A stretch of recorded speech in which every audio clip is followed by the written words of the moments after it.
Hey guys, Jim with Jeffrey here. So today we're going to be looking at the differences between creating active tightness and passive tightness. So let's break it down first.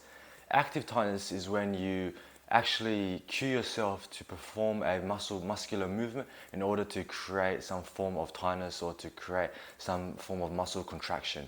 On the other hand, passive tightness is where you're kind of under the illusion that you created tightness because you're in an end range muscle motion where you feel like you're in tightness. Now, I know that's a bit confusing, so let's break it down. If I was to give you an example of wanting to perform a bicep contraction, right now my hand is in a 90-degree angle. My bicep, it's not contracted. There's no form of tightness or contraction or anything like that.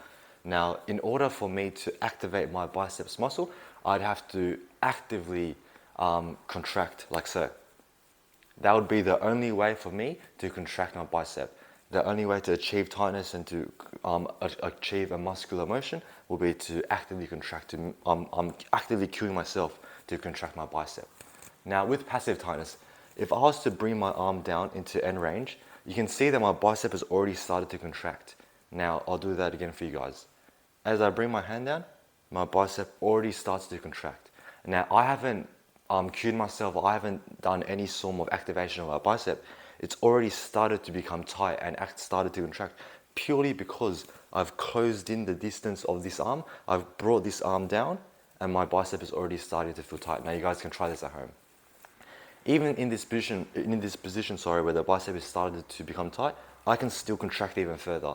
But you guys can see that by manipulating the space, or like by forcing my bicep into a more cramped space by bringing that arm down, it's put me into a position of passive tightness. So hopefully that makes a bit more sense. Basically, achieving active tightness in the body is where you have to actually cue a muscle motion. You have to drive your feet into the ground to achieve quad tightness, something like that.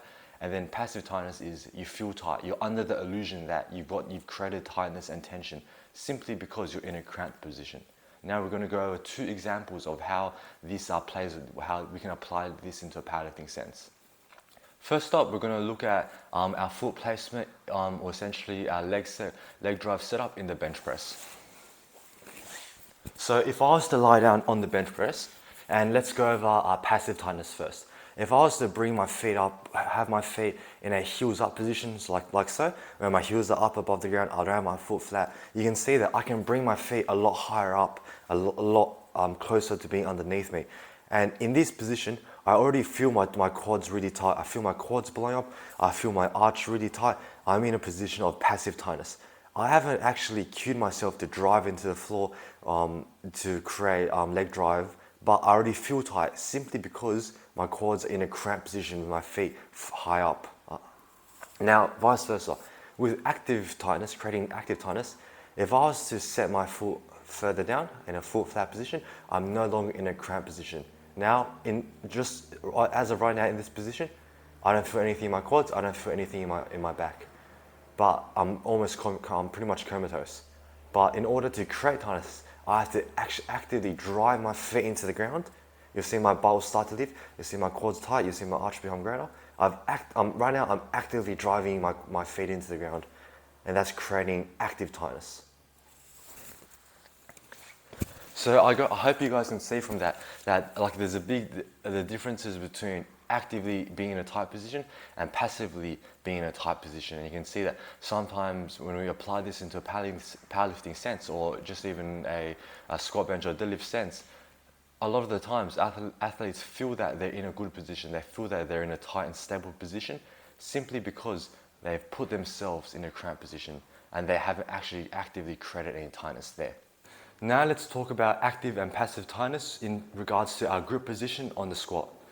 So to start off, in our passive tight position, it will look something like this, where my hand grip placement on the bar is very close into my shoulders. When I come in into position, straight away I feel tightness in my shoulders, I feel my shelf, I feel upper back tightness. And that's simply because I've grip the bar in a very tight position. It's like I don't normally have the ability to be in this position, so it feels tight straight away. So in this position, I'm in passive tightness, and vice versa. Now looking at the other side, if I grip the bar in a wider position, I've widened out my grip. I come under. I don't feel tight. I don't feel tight under the bar. I don't feel the same tightness because I haven't put myself into a cramped position.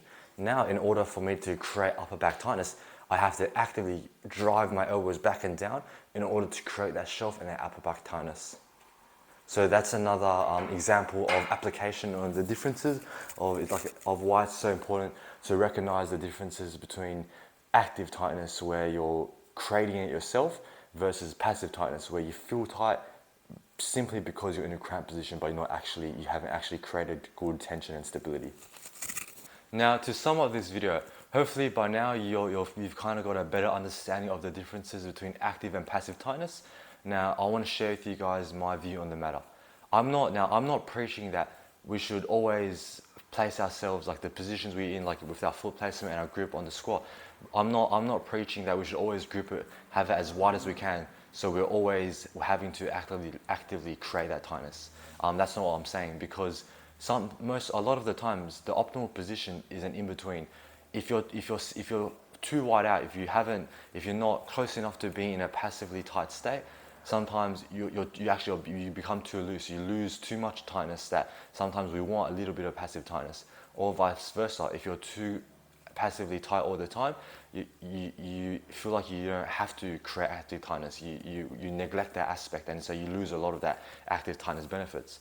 So what I would advocate for you guys to take from this is even to find the position where yes, you feel tight, but you feel tight from being in a passively tight state, but don't neglect the aspect of actively creating tightness. So yes, I'll set up with my feet like as close in as I can, my foot flat on the ground. I'm feeling tight straight away from the get-go, passively tight, but throughout the movement, I still actively cue myself to drive my feet into the ground in order to generate active tightness as well. So hopefully that was helpful for you guys, going over the differences between active and passive tightness. So yeah, I'll catch you guys next time. Take care.